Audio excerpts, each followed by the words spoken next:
Vía Pública. Tantas veces que comenzábamos este programa conectando con el Congreso Nacional en Valparaíso y le damos el pase a él, Fidel Oyarzo, ya fuera por una complicada y larga discusión sobre un proyecto de ley o esas interminables noches en que los parlamentarios y los periodistas, por supuesto, revisaban el próximo presupuesto de la Nación.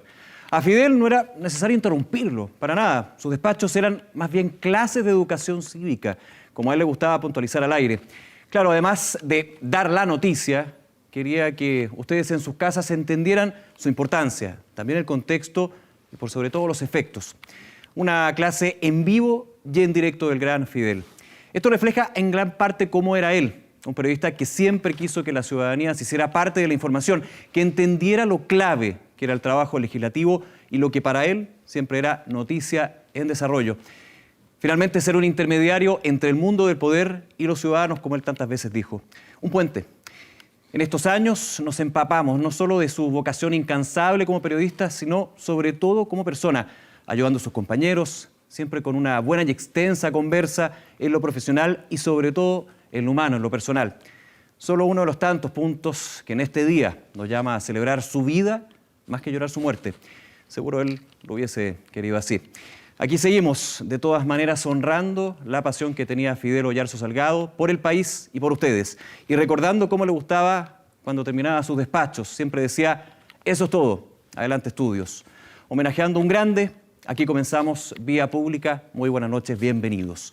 Vamos a estar, por supuesto, con temas que son parte de lo que ha sido esta jornada en Canal 24 Horas. Y evidentemente uno que está muy presente es el de Osorno. Desde el 11 de julio hasta el día de ayer, los ciudadanos de Osorno vivieron las incomodidades y complicaciones que significaba no tener algo tan básico como el agua potable.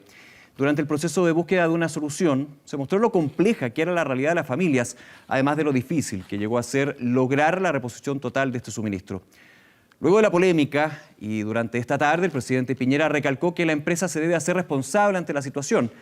La Superintendencia de Servicios Sanitarios reveló que estudia la posibilidad de caducar la concesión de la empresa Sal. Por otra parte, desde el Ministerio de Economía aseguraron que el SERNAC, el Servicio Nacional del Consumidor, deberá hacerse cargo de ver cómo serán las compensaciones para los usuarios. En este marco, en este contexto, esta tarde el presidente Piñera se reunió justamente con el ministro de Obras Públicas, Alfredo Moreno, para abordar la situación de la empresa responsable. Esto luego del extenso corte de agua potable que mantuvo por 10 días sin suministro a la comuna de Osorno. Sin mencionar la posibilidad de terminar la concesión de Sal, el gobierno reiteró que esperará la investigación de la Superintendencia de Servicios Sanitarios y que las eventuales sanciones le corresponden a ella. Parte entonces de lo que es todavía la situación de Osorno, que seguimos muy atentos en 24horas.cl y Canal 24 Horas. Pero vamos con otros temas, vamos a estar conversando con nuestro panel aquí en Vía Pública esta noche y les proponemos esta pregunta a través de nuestro fanpage de 24horas.cl. Educación y tecnología, que pueden ser muy buenos aliados, pero algunas veces pueden ser enemistades unos entre otros. La pregunta es, ¿está de acuerdo con prohibir el uso de celulares en salas de clases? Una pregunta, dos respuestas. ¿Sí o no? Vamos a estar justamente conversando a esta hora. Ustedes pueden participar a través del fanpage de 24horas.cl. Para eso presentamos nuestro panel, nuestras invitadas que han llegado esta noche. Rayén Condesa, académica de la Facultad de Comunicaciones de la Universidad Católica. Rayén, muchísimas gracias, bienvenida. Por la invitación, y, Nicolás. por favor, encantado. Y Michelle Olgui, psicopedagoga y jefa de proyectos de Educación 2020. Michelle, bienvenida. Muchas gracias. Buenas noches. Bienvenidas a Vía Pública con un tema que lanzamos aquí principalmente por lo que ha sido el anuncio del Ministerio de Educación. Esta encuesta para ver si se prohíben o no los celulares. Que de alguna manera es lo que yo comentaba, esta armonía que muchas veces se da entre la tecnología y la educación, pero que cuando llega al salón de clases puede generar algunos problemas. Rayén, comienzo contigo. ¿Hay que prohibir los celulares en las salas? Mira, me parece que no. Me parece que estamos muy atrasados con respecto a otros países en cuanto a la inserción y el uso del celular en el colegio, en el establecimiento, pero sobre todo por el divorcio que existe o que se pretende, al menos en las preguntas que yo leí de esa consulta, que en realidad más bien me parece una encuesta bastante simple, con preguntas muy dicotómicas, además de blanco o negro, sobre cómo están utilizando en la vida cotidiana los estudiantes, los niños y los adolescentes los celulares, no solo para aprender, sino también para relacionarse. Me parece que Chile está atrasado, Me parece que hay mucho interés por parte de los profesores por utilizar las tecnologías, por llevar a un uso de investigación, de contacto con el mundo, y por lo tanto me parece que reducir la pregunta a un sí, a un no, a un blanco-negro, saca de contexto lo que está pasando hoy día en la sociedad de la información y del conocimiento en la que se están desarrollando nuestros niños y adolescentes. Podríamos decir que son preguntas incompletas. Que falta ir más al fondo de lo que es la relación de la tecnología con los niños y niñas, ¿no? Exactamente, puede ser que como una primera ventana sea interesante saber esas 4 preguntas, ¿cierto? De si influye o no en el aprendizaje, en la socialización, de si incluso afecta a un mayor ciberacoso o no. Pero me parece que es un tema que amerita una reflexión mucho mayor y una discusión y una reflexión también en comunidad. Michelle, solamente un dato. Con el Censo Digital BTR Seguro 2018 daba la siguiente cifra. 7 de cada 10 niños tienen celular a los 9 años. O sea, es una tendencia que ha ido creciendo de que los niños tengan un celular propio, y no es cualquier celular, es un smartphone donde, más que llamar por teléfono a los papás, que es lo ideal de cuando se lo regalan, está el tema de las redes sociales, del chateo y todo lo que conlleva con eso. ¿Cómo de alguna manera vamos enfrentando los padres o los apoderados en general esta inserción de la tecnología en la palma de la mano justamente en la sala de clase?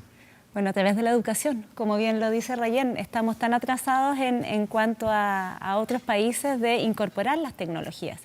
No sacamos nada sesgándonos, evitándolo. Los chicos ya vienen con el teléfono en la mano. O sea, prohibir por prohibir no serviría mucho. Exacto, exacto. Y con respecto a la misma consulta, se le está preguntando solo a los adultos, no le estamos preguntando a los estudiantes, que también sería muy bueno hacerlos parte de esta participación. Finalmente estamos hablando de ellos. Muchas veces los padres, para contactarse o conectarse con los chicos, se meten en las redes sociales, se vinculan de esa forma con tal de conocerlo, y una invitación también a los papás a que conozcan en qué partes andan navegando, sobre todo los más pequeños. Claro, finalmente entregar un celular, entregar una tablet, no sirve de nada si se da esta dicotomía, y ahí te lo pregunto ayer, entre darle más que libertad, más información, más contacto con el hijo, la hija, pero también saber cuáles son los límites. Y aquí volvemos al tema, no es prohibir por prohibir, me imagino que tiene que haber una conversación y de alguna manera entrar a una generación digital que muchas veces nosotros desconocemos. A diferencia de ellos, que nacieron con esta generación touch. Claro, mira, este asunto es tan importante, tan relevante, que pensemos que UNICEF el año 2017 dedicó su informe mundial sobre la infancia a los niños y adolescentes en un mundo digital. ¿Qué pasa? Yo creo que lo que está sucediendo es que hay poca comunicación entre los padres y los niños y los adolescentes, sobre todo en el momento de los adolescentes, que es normal que ellos se disocien mucho más de lo que dicen los papás.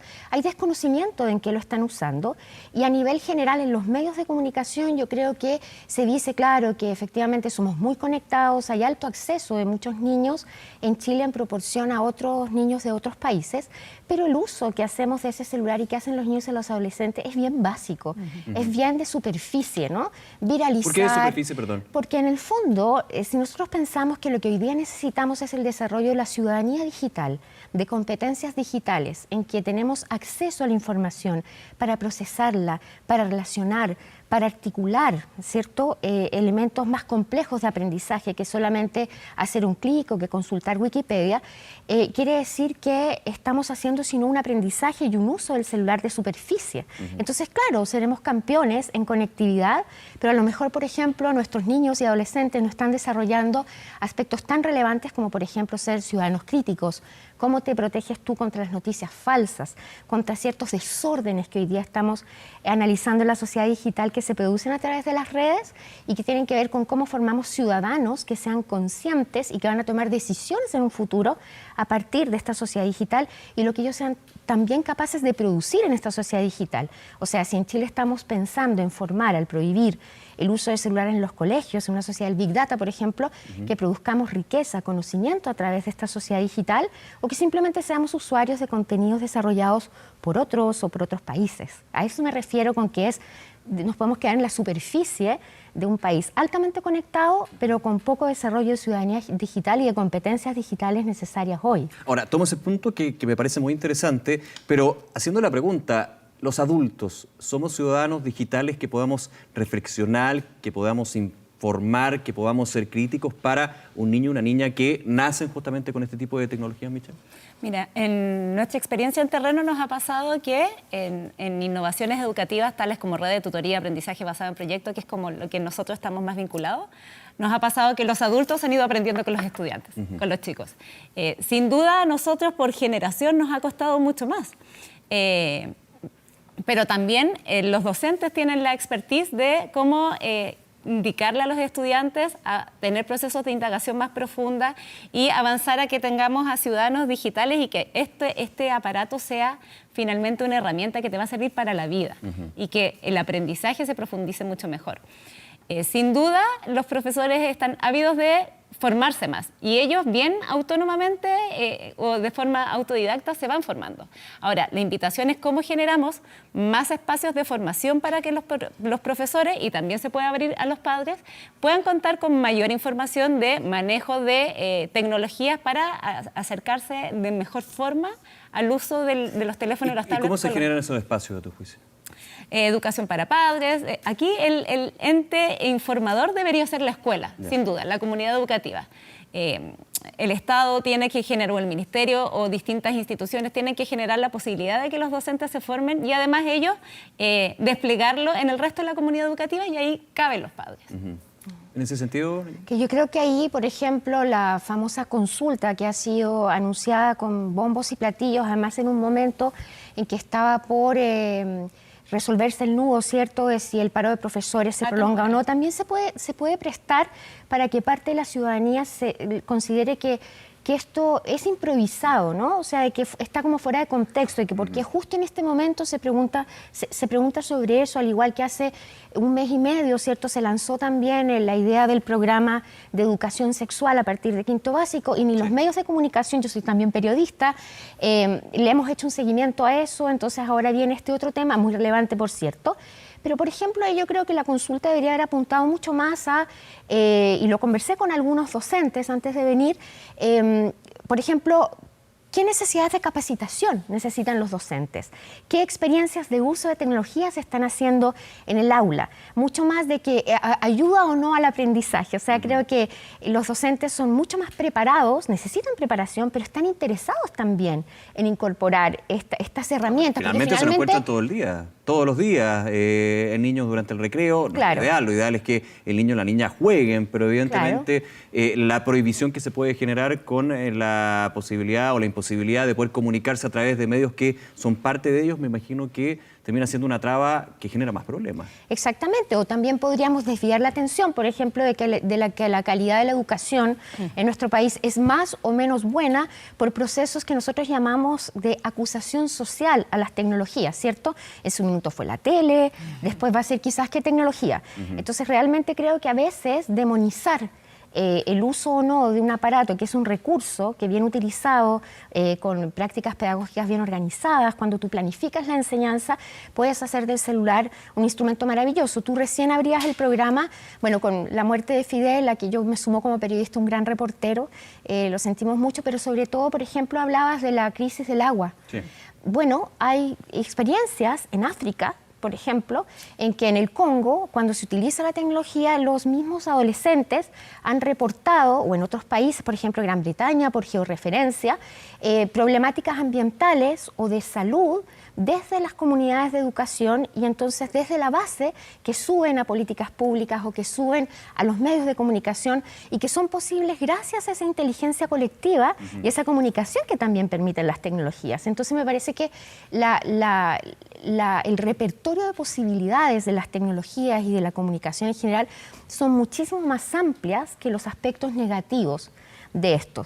Y también la consulta podría llevar, y sería un riesgo, ¿cierto?, a normar, o sea, más leyes, más normas, más protocolos de prohibición, más restricciones, cuando en realidad no necesariamente lo veo yo como blanco o negro. Pero se podría normar ahí, y te doy inmediato la palabra, normar cosas que, claro, para los profesores también son una ayuda. O sea, me imagino un profesor, una profesora que va a ver a los niños o niñas con el celular durante la clase, no es lo ideal, o sea, tienen que estar atentos a lo que está impartiendo el docente en este caso, pero eso es ya una norma básica de convivencia más que entrar a una discusión con respecto a cómo se usa la tecnología o no cuando se usa. Claro, hacer una normativa de este tipo es exagerado. Le quitamos la flexibilidad, la autonomía que cada comunidad educativa quiera ver cuál va a ser su manual de convivencia y más bien tener el filtro como para este tipo de situaciones. Podría ser más del reglamento de disciplina, digamos. De convivencia escolar. De convivencia escolar. Claro que ahora ya no es disciplina. En la época de nosotros era disciplina. Se me cayó el carne. Ay, a todos nosotros. Ahora, claro, si el chico está o la chica está en redes sociales mientras la profesora está haciendo todo lo posible por enseñar álgebra, efectivamente hay que eso limitarlo. Existen formas de que en espacios X no entren las redes sociales y entonces los chicos no puedan acceder a las redes sociales. El punto es, ok, tomemos el teléfono y hagamos que este estudiante agarre el teléfono, indague, busque la solución, utilícela. O sea, hoy día conversábamos con unos profesores que prohíben la calculadora científica. Y hacen que compren la calculadora científica cuando lo tienes en el teléfono. Claro. Entonces, estamos haciendo gastos extra, no estamos utilizando los recursos y finalmente lo que tenemos que hacer es educar. Michelle, y ahí te llevo a la pregunta que muchos papás se hacen. ¿Cuándo se le puede regalar un celular a un niño o una niña? Uf. Porque la edad, yo he escuchado opiniones que van desde una edad hasta cierta edad, hasta nada de celulares, por lo menos hasta que cumplan los 15 años. Sí, pero claramente con toda esta revolución tecnológica de las plataformas comunicacionales, la edad siempre es un tema. Sí, ahí es bien según el estilo de crianza y según el tipo de información que tengan los padres. Y yo entiendo que todos los que somos padres entregamos el teléfono más o menos a temprana edad por un cuento de seguridad. Saber dónde están, poder comunicarnos, qué se le quedó a la colación, qué mamá tráeme esto. Entonces, claro, mientras se pueda ir mediando, siempre muy pequeño es malo. Por cuánto accede más que nada como a las pantallas. En primera infancia no es recomendable que anden con teléfono, además que se exponen y lo va a perder. Claro. Pero no sé si hay no me atrevería a decir a una edad tope porque finalmente es el criterio de cada familia. Hablemos un poquito de las plataformas comunicacionales. Tú lo comentabas, o sea, también se va demonizando la tecnología. En algún minuto fue la televisión, luego las consolas de videojuegos, ahora aparecen lo que son estos smartphones, las tablets, pero claramente la tecnología es súper dinámica y es súper revolucionaria en términos de su rapidez. Puede que los teléfonos inteligentes en 15 años más no sean un tema, sean como por ejemplo esa consola de videojuegos, la Atari. Ante esta evolución, Rayen, ¿cómo crees tú que las plataformas de comunicación de alguna manera se van conectando con la vocación educativa y con todo lo que estamos conversando? Mira, yo creo que hay un tema que es poco abordado, que es el derecho a la comunicación de los niños y de los adolescentes, ¿cierto? De la expresión, no solo a usar la tecnología, sino que esa capacidad creativa, de posicionamiento de opinión, de existencia con otros, que hoy día, desde luego, es facilitada por el uso de la tecnología. O sea, los movimientos sociales del 2006 de los pingüinos en su momento lo fueron con las tecnologías que había en ese entonces, claro. ¿Cierto? Flickr, el Facebook. No, Facebook todavía no, era más bien era incipiente, pero en los colegios públicos, por ejemplo, que ahí hay una alta desigualdad todavía en Chile de acceso a distintos dispositivos. Todavía tenemos una brecha entre personas que tienen un smartphone y otros no, o quienes tienen la última tecnología, en fin. No habían sido posibles sin ese apoyo, ¿cierto?, de las plataformas de comunicación. Pero yo creo que son habilidades de ciudadanía, de comunicación, que todavía no han estado ni en la formación cívica, ni en otras, de manera transversal en la formación que tenemos de las personas. Una cultura también chilena que es muy agresiva, ¿cierto?, en que no somos directos, no somos claros en decirnos las cosas. Creo que hay un trabajo anterior a las plataformas que tiene que ver con comunicación interpersonal, que tiene que ver con convivencia, que tiene que ver también con respeto a la tolerancia, a la diferencia. Pero muchas veces, perdón, con estas plataformas de comunicación se pierde lo personal, lo interpersonal, muchas veces el anónimo, y termina en situaciones que por supuesto son súper negativas, el cyberbullying, el no mostrar una cara, ser un anónimo, tantas otras cosas. Ese finalmente también es el riesgo, que esa comunicación interpersonal que se podía dar, creo que se da todavía, en un patio de juegos de un colegio, muchas veces se queda reducido a 2 celulares y un mundo digital. Sí, también es uno, desde luego, de los riesgos, pero yo soy una convencida que antes que prohibir las tecnologías para eso hay que educar a las personas, porque claramente el fenómeno del ciberacoso es una extensión del fenómeno del acoso escolar que ocurría antes en un patio. Claro. Lo que pasa es que, como dices tú, bien Nicolás, esto se amplifica, ¿cierto? Las huellas quedan dando vuelta en la red y realmente el impacto y la exposición de la persona que es agredida y además del grupo que no se atreve, ¿cierto?, a no apoyar a la persona que es el agresor, es lo que queda dando vuelta en la red. Pero digamos Pero que la hay un génesis del trabajo que acoso hacer. es lo mismo que antes, pero se va magnificando y se va sofisticando desgraciadamente. Se magnifica porque en el fondo queda la huella en la red, ¿cierto? Hay más personas que acceden, hay más posibilidad de anonimato, a diferencia de antes. Entonces sí, desde una perspectiva de lo que... Y en general se sabe cuando las personas ya han sido víctimas, que lo han sido durante mucho tiempo, no se atreven a decirlo a los papás, entonces hay un trabajo de comunicación humana, interpersonal que hay que hacer. Desde la psicopedagogía, desde el trabajo de aprender a enseñar, o enseñar a aprender muchas veces, de poder tener distintas herramientas, la tecnología surge en ese sentido, Michelle, como una gran ayuda. Es un aliado. Es un aliado. Pero los profesores actualmente están, y vuelvo un poco a lo que hemos estado comentando, se ven complicados con toda esta vorágine tecnológica, con nuevas plataformas, llegar, por ejemplo, con una tecnología para enseñar a los niños y niñas y finalmente te dicen, oye, pero esto ya fue, estamos en otra. ¿Cómo se va también desarrollando desde los modelos de aprendizaje? De manera bien autónoma. Y es ahí, como bien decía Rayén, la necesidad de formar. Aparecen nuevas tecnologías. Hace unos años atrás aparecieron las pizarras interactivas. Se plagó las escuelas públicas de nuestro país con pizarras interactivas, $1 millón de pesos cada una, y ahí están botadas porque no hubo un proceso de formación y acompañamiento a los profesores para que lo incorporaran. Todos tienen las ganas de incorporarlo. Mientras más jóvenes se les es más fácil, las nuevas generaciones ya vienen chipeados con lo del teléfono, por lo tanto tienen una comunicación mucho más directa.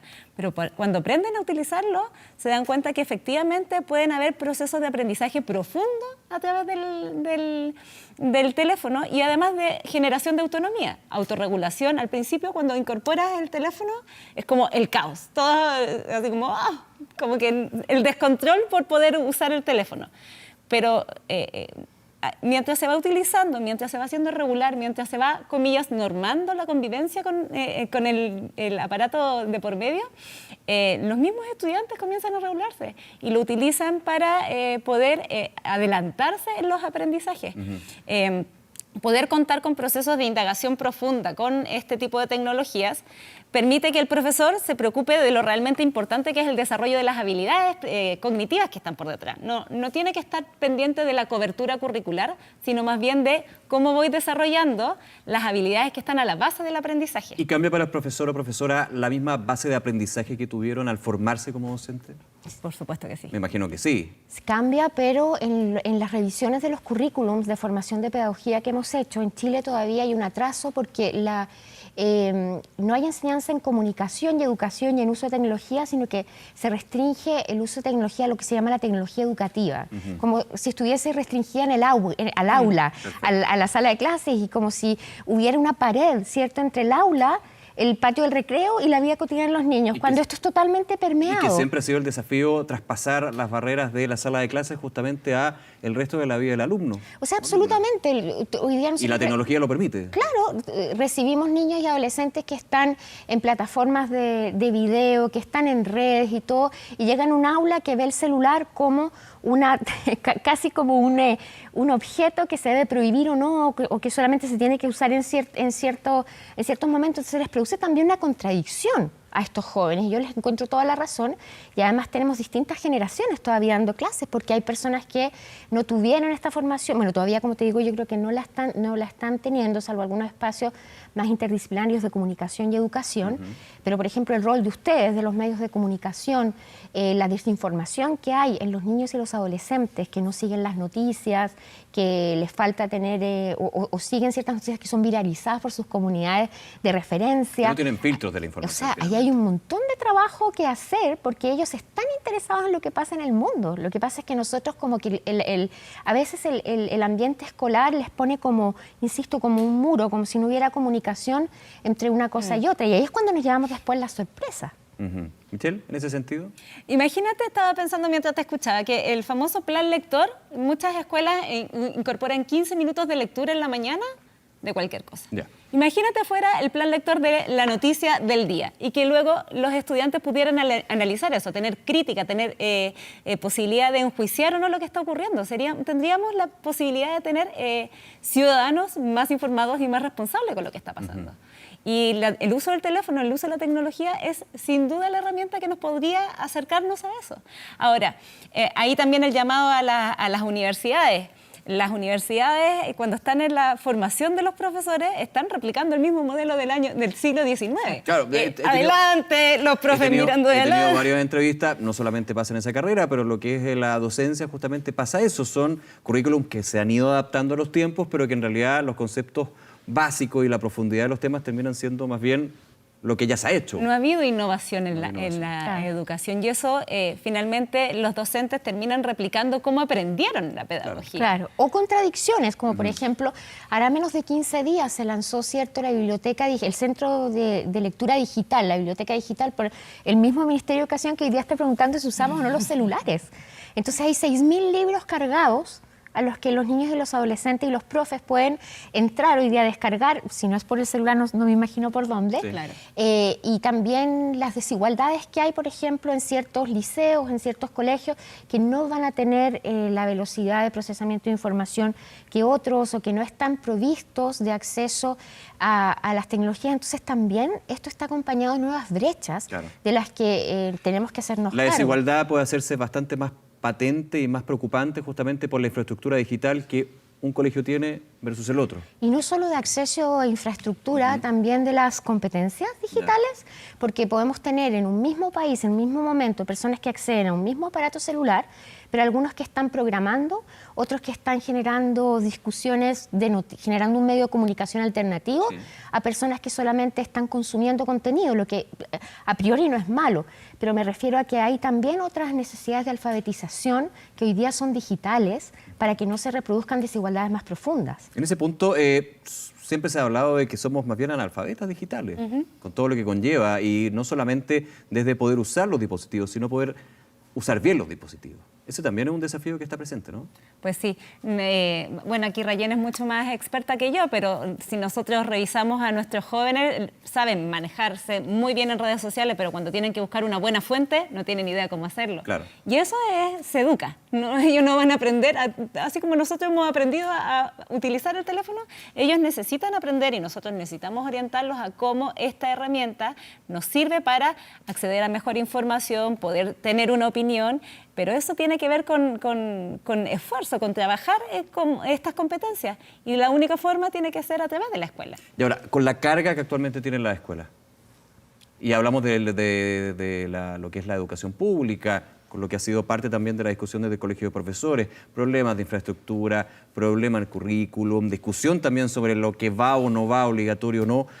¿Hay una puerta de entrada justamente para abordar este desafío o más bien termina siendo en segundo plano porque hay otra urgencia? Siempre en la oportunidad, en las crisis aparecen las oportunidades y es aquí en donde las comunidades educativas deberían tomar el uso de las tecnologías como una herramienta más para poder avanzar. Existe el currículum en línea, existen un montón de aplicaciones en que permiten aliviarle el trabajo al docente cuando se habla de cobertura curricular y además incorporar nuevas metodologías permite que los estudiantes avancen más rápido en sus aprendizajes, por lo tanto también les permitiría poder seguir avanzando mucho mejor en los procesos de enseñanza-aprendizaje. Claro, en ese caso la virtud de las aplicaciones, por ejemplo. Claro, claro, y también la posibilidad de ir a ver a terreno lo que está pasando. Hay muchos profesores que con muy poco están levantando buenas prácticas de uso de tecnologías, proyectos que son colaborativos, de inteligencia colectiva, que ponen a los estudiantes a compartir entre ellos y que a lo mejor el elemento común es que usan internet a través ya sea de un tablet o de un celular pero que los desconocemos. Entonces, por eso digo que tenemos que ir más en profundidad. Yo de verdad espero que esta consulta o esta encuesta sea como una puerta de entrada a discusiones más profundas y a nivel más local, ¿cierto?, entre las personas sobre, por ejemplo, levantar buenas prácticas, que estoy segura que las hay. Yo conozco en distintos lugares de Chile grandes profesores que han incorporado la tecnología o que relacionan a los alumnos con los medios de comunicación tradicionales y que a partir de eso están haciendo proyectos de ciudadanía, de educación muy interesantes, que ojalá los medios de comunicación también les dieran tribuna, les dieran ventana, porque es gente que hace muy buenos trabajos con las tecnologías. Sí, por último, para ir cerrando esta conversación, ¿cómo se está haciendo afuera? Siempre vamos mirando hacia afuera en términos de educación, quizás no Finlandia, que es este gran Olimpo donde siempre estamos viendo lo que es el cambio a nivel educacional, pero sí en países más cercanos, Estados Unidos. ¿Cómo han visto ustedes, por ejemplo, que se va desarrollando esta cultura digital, pero con ese beneficio que tiene? Bueno, hay distintos posicionamientos. Por ejemplo, si uno piensa en Francia, Francia es un poco el modelo que esta consulta del Ministerio de Educación replica, a mi juicio, que Francia el año 2018 prohibió el uso de los celulares en los recreos, no necesariamente en las clases, como algunos medios de comunicación en Chile lo han dado a conocer, no necesariamente así, pero sí en los recreos o en otros espacios que no sea para trabajos de grupo o de pedagogía. Y también norma mucho las edades en las que los niños tengan acceso al celular o no en el ámbito escolar. De hecho, la televisión, ojalá para ellos que niños menores de 3 años no accedan a la televisión. En Canadá hay una aproximación, lo conozco porque yo estudié allí, una aproximación mucho más de provincia y mucho más comunitaria, en la que los profesores y los padres y los alumnos participan de manera más horizontal. Se genera comunidad. Se genera más comunidad, pero hay una preocupación, ¿cierto?, de respetar y de formar a los niños y a los adolescentes conectados en relación con los medios. O sea, hay un reconocimiento de que esa es una agencia social relevante para la ciudadanía. En Estados Unidos hay algunas tendencias que son mucho más restrictivas, a normar, a protocolizar, pero hay otras que hablan de la educación en medios, ¿cierto?, de la formación de alfabetización mediática o tecnológica. O sea, yo creo que en todos los países podemos encontrar el espectro de personas que van más, ¿cierto?, desde el extremo de ir por la norma y la prohibición, a personas que ven el potencial y a regular dentro de por edades o lo que sea más o menos un equilibrio adecuado, hasta por supuesto personas que no le dan mayor importancia y que dejan que los niños y los adolescentes usen a destajo esas tecnologías. Yo creo que está como todo el abanico, ¿no? Sí, en la región tenemos en México que utilizaban las telesecundarias y incorporaban las tecnologías para poder acceder a zonas más rurales. En Colombia tenemos también las clases invertidas que utilizan las aplicaciones y claro, es como finalmente cuál sistema educativo es el que me acomoda más. Si me voy por un Waldorf, efectivamente es una familia que va a decidir alejar de las tecnologías, pero ahí es como muy desde la personal. Y yo creo, o más bien creemos como fundación que hay que avanzar a la educación y entregar, y más si es desde la educación pública, el sesgarlo, el eliminarlo, efectivamente va a permitir que los estudiantes no puedan acceder a la información y no tengamos a ciudadanos pensantes. Sí, yo creo que ahí el tema de la educación pública, que sin duda es un factor político, es relevantísimo. Lamentablemente acá en Chile, y que no es el ejemplo en Canadá, por ejemplo, cambia un gobierno y cambian todos los acercamientos y la forma de ver una determinada política educativa y todo aquello. Debiera haber algo que fuera más transversal, más en el tiempo y sobre todo en el tema de la educación pública, de su calidad y todo aquello, preocuparnos mucho de eso, porque efectivamente las familias que pueden acceder que tienen mejores medios o mayores medios, van a acceder a una educación con mayores oportunidades en ese sentido. Bien, un temazo, Rayen, Michelle, nuevamente muchísimas gracias por acompañarnos en Vía Pública. Seguimos hablando de educación, son distintos los puntos que hay que ir abordando para mejorar, perfeccionar, aprender más. Nosotros también tenemos que aprender muchísimo. Muchas gracias nuevamente. Gracias a ustedes. Que estén muy bien, buenas noches. Buenas noches.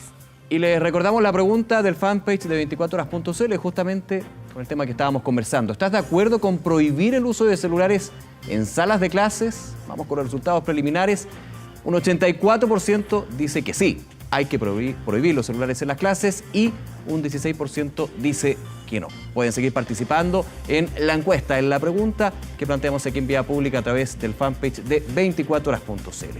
Vamos a hacer una pausa, regresamos de inmediato, aún queda más de Vía Pública por las pantallas de Canal 24 Horas.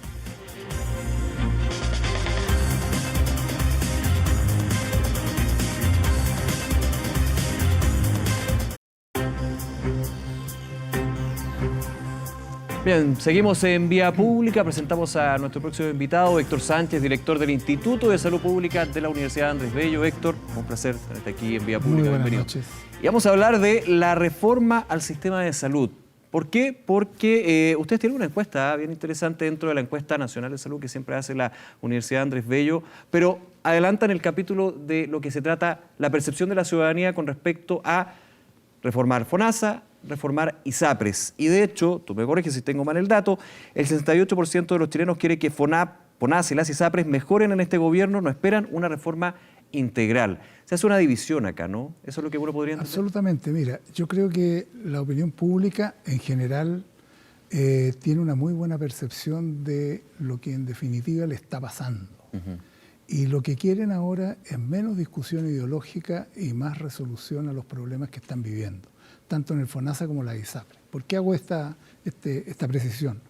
Porque nos hemos enredado como sector durante más de una década ya en modelos de atención muy claros, muy redondos, muy terminales, ya, en las cuales no hemos podido ponernos de acuerdo y no avanzar en reforma.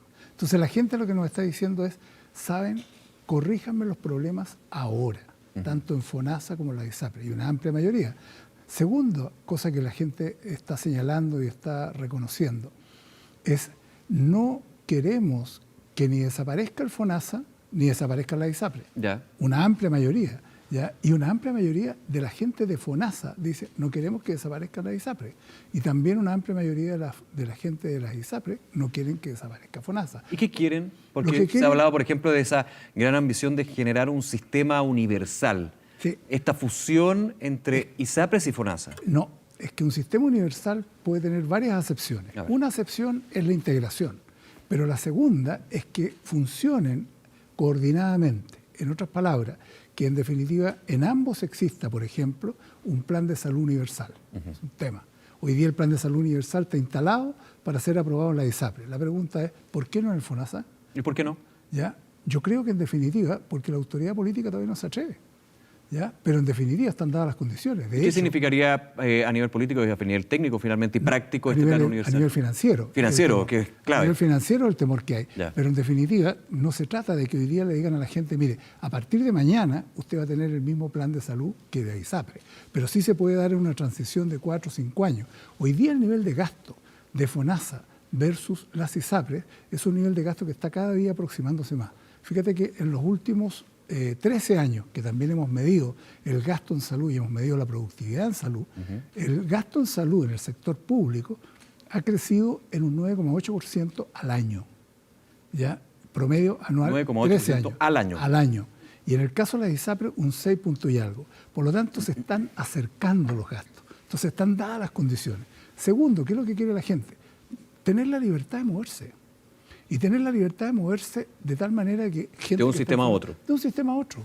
Y dentro del sistema privado. ¿Sí? La gente no quiere estar cautiva, ni en un lado ni en el otro. Por lo tanto, lo que está diciendo, y un porcentaje muy amplio, cercano al 70%, está diciendo, ¿sabes? Nosotros queremos tener grados de libertad para movernos. Quiero poner un segundito ahí, Héctor, con la cautividad y esta búsqueda de la libertad, finalmente, de poder optar a lo que yo quiero y yo necesito, lo que finalmente me conviene. Porque uno podría, a rajatabla, decir, en las ISAPRES es por las mismas ISAPRES, por las mismas aseguradoras de salud privada, que finalmente se da esta cautividad con todos los elementos de discriminación, con todas las, más que falencia, los pecados que tiene el sistema de ISAPRES, que justamente desde la reforma que se presentó en la administración de Emilio Santelices se estaba buscando solucionar. Luego, con la llegada de Jaime Mañalich, se cambia el proyecto. La indicación sustitutiva finalmente no podía ser constitucional, un tema más bien de trámite legislativo. Eso por la ISAPRES, pero por FONASA, justamente la cautividad de las personas es si yo quiero estar en la ISAPRE. Pero ahí ya más viene por un tema de la poca libertad o poco margen que da el sistema, no los actores del sistema. La gente lo que quiere es mayor amplitud para poder escoger entre distintas alternativas de atención. Eso es como una cosa relevante. Lo segundo que la gente busca es básicamente una mayor oferta a lo largo y mayores coberturas. Eso es lo que la gente dice cuando se... Cada vez menores precios. Pero por supuesto, ellos normalmente esta pregunta uno la hace con distintos niveles de precio para poder medir la sensibilidad. De tal manera que nosotros lo que vemos a igual precio, hay un porcentaje muy alto de gente, más de un 40% que estaría dispuesta a cambiarse. Entonces ahí viene el segundo tema, ya que en definitiva los dos ministros últimos han planteado restricciones para el movimiento desde FONASA a ISAPRE, que técnicamente tiene alguna justificación, pero sin embargo, desde el punto de vista político es inaceptable. Pero la justificación ha sido financiera. Financiera, estrictamente. Se habla de un financiera. gran éxodo de cotizantes de FONASA que pasarían a la ISAPRE. Cosa que es cierta si es que se hace de manera abrupta. Nuevamente, no se trata de que de la noche a la mañana a la gente se le diga, usted ya se va a cambiar a partir de mañana, se cambia a las ISAPRE. Ya, ese camino sería mortal, pero también es mortal decirle a la gente, mire, usted si se quiere cambiar al ISAPRE va a tener selección médica al ingreso, pero los que están en la ISAPRE no la van a tener. Sí. Y además usted va a tener derecho a un 25% de cobertura del plan universal en las preexistencias, cosa que la gente que se mueve de una ISAPRE a otra no lo va a tener. Eso no es aceptable desde el punto de vista de las personas. Porque finalmente genera brechas. Claro, aumenta la brecha. Salvo que algunas limitaciones para evitar éxodos masivos, ¿no es cierto?, que pudieran poner en peligro más FONASA que las ISAPRE, en la práctica se pudiera establecer fechas de término claros, precisos, en la propia ley, de tal manera que se dijera, bueno, durante los primeros 2 años va a haber este tipo de restricción. Al tercer, cuarto año reduce las restricciones y a partir del 5.º año desaparecen las restricciones. ¿Cuáles son las restricciones? Y ahí hago la pregunta, ¿cuáles pueden ser las restricciones más adecuadas? Las restricciones pueden ser de cobertura, ya fundamentalmente, pueden ser restricciones de cobertura. Las restricciones van a ser también naturales por el precio, porque el precio del plan universal de la ISAPRE va a ser mayor que el precio que están pagando mucha gente en el FONASA. O sea, restricciones de mercado, no de ingreso. También. Porque cuando hablamos de precio, cuando hablamos de cobertura y servicio, es el mercado. Claro, es feo hablar de mercado, pero finalmente se tiene que manejar así cuando vemos que la carga financiera y el efecto financiero es justamente lo que impide mejorar FONASA y solucionar los grandes problemas que tiene la ISAPRE. Claro, y aquí lo que en definitiva hay que tener claridad es si queremos hacer la reforma de las ISAPRES para salvar las ISAPRES o queremos hacer la reforma de las ISAPRES para resolver el problema de la gente. ¿Qué tiene que ir primero? ¿La reforma del FONASA o la reforma de la ISAPRE? La reforma del FONASA. El 85% de la población está en FONASA. Está el 80% de la población en FONASA, ¿ya? Y esa es la reforma que es más importante. FONASA tiene que transformarse en un seguro público, definitivamente, con todas las características que tiene un seguro público. Y algunas cosas hay en la ley. El plan catastrófico parece como una cosa bastante interesante, un poco complejo, digamos, desde el punto de vista conceptual. Podría ser mucho más simple, podría ser mucho más sencillo, como el catastrófico que tiene la ISAPRE, que es súper sencillo. Usted gastó hasta aquí y de aquí para adelante nos hacemos cargo nosotros. ¿Ya? Un seguro así sería mucho más sencillo. Segundo, ¿ya? El FONASA, y esto ya está contemplado en la propuesta, puede mover a su gente de una clínica, de un hospital a otro o incluso a sector privado. Esa fue una de las propuestas que había hecho la reforma anterior. Entonces, en definitiva, ahí hay otra característica. Y la tercera, que tenga el poder el FONASA y la capacidad técnica para poder hacer gestión de riesgo. Ese es el tema más importante, y hacer gestión, ¿no es cierto?, de compra inteligente para poderle dar beneficio a la gente. ¿Qué le falta para esa gestión de riesgo, para ser compra inteligente, para ser más eficiente, más eficaz el trabajo? Lo más importante, le falta gobernanza e independencia del gobierno de turno.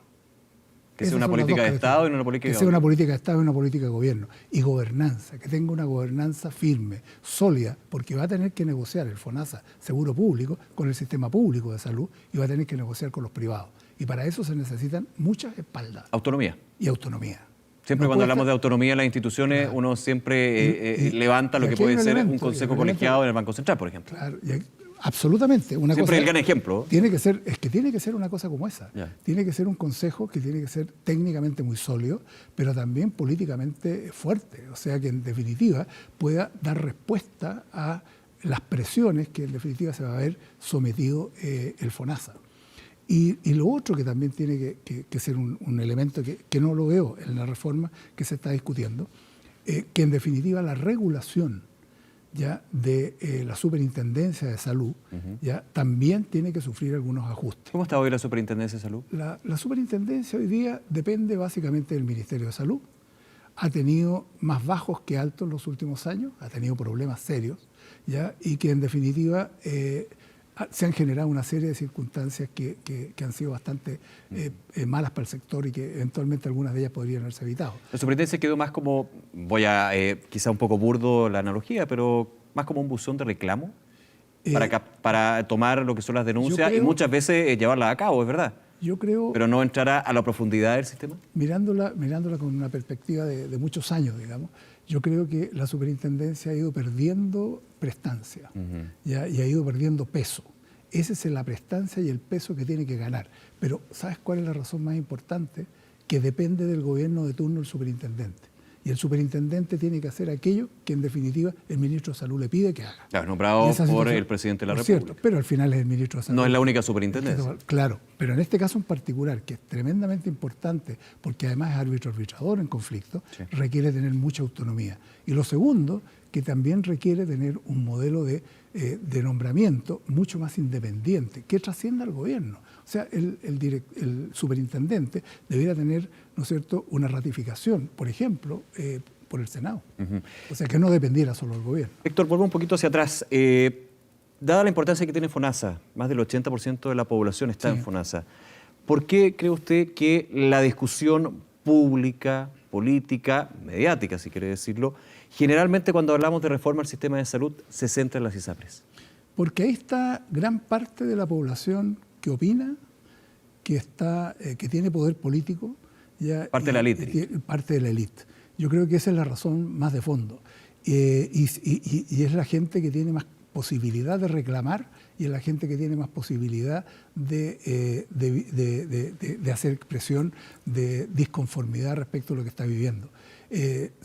Si la gente que de las ISAPRES viviera situaciones como la que vive la gente del FONASA, ya de colas, de espera por años, ¿te puedes imaginar lo que significa desde el punto de vista de que esta élite viviera esa misma situación? Sería una cosa terrible desde el punto de vista catastrófico. Lo que decían un poco los osorninos, ¿ya? De que si este problema que se produjo en Osorno se hubiera producido en Santiago, era catástrofe nacional.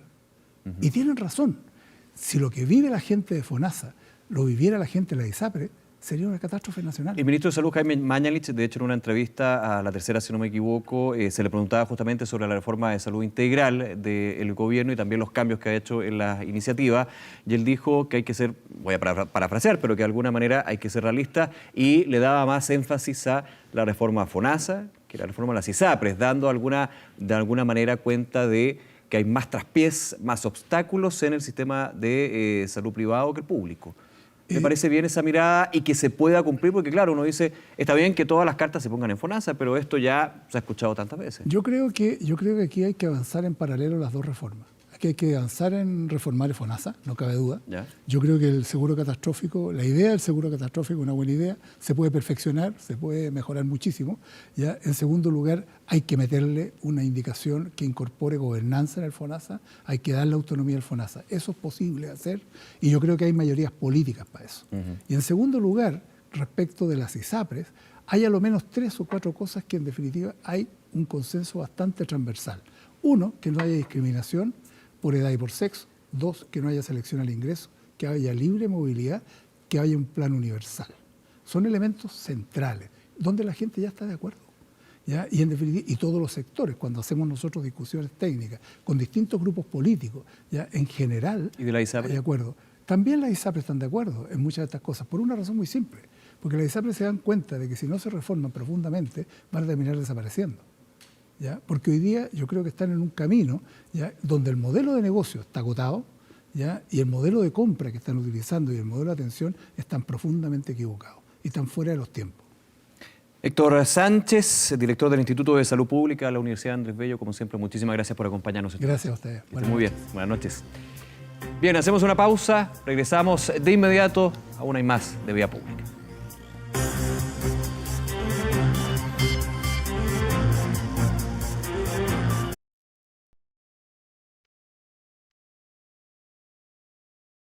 Regresamos a Vía Pública y vamos a ver cómo nos fue con la pregunta del fanpage de 24horas.cl. ¿Estás de acuerdo con prohibir el uso de celulares en las salas de clase? Bien, decidor, 84% dice que sí, hay que prohibir el uso de celulares en las salas de clases, un 16% dice que no, esto ante la consulta que hará el Ministerio de Educación con respecto a este y otros temas, la tecnología y la educación, virtudes, beneficios, problemas, parte de lo que también nosotros abordamos aquí en Vía Pública. Vamos a 24horas.cl para revisar las noticias más destacadas y más preocupantes también a tener en consideración. Se activó el conocido Código Azul en la región metropolitana por las bajas temperaturas, una medida que se extiende desde hoy hasta el miércoles 24 de julio a las 13 horas. Temperaturas que por supuesto hacen que se lleve a cabo este protocolo de emergencia por parte del Ministerio de Desarrollo Social y Familia y el Gobierno y todas las autoridades de emergencia para poder ir en ayuda de aquellos que lo pasan muy mal con el frío que está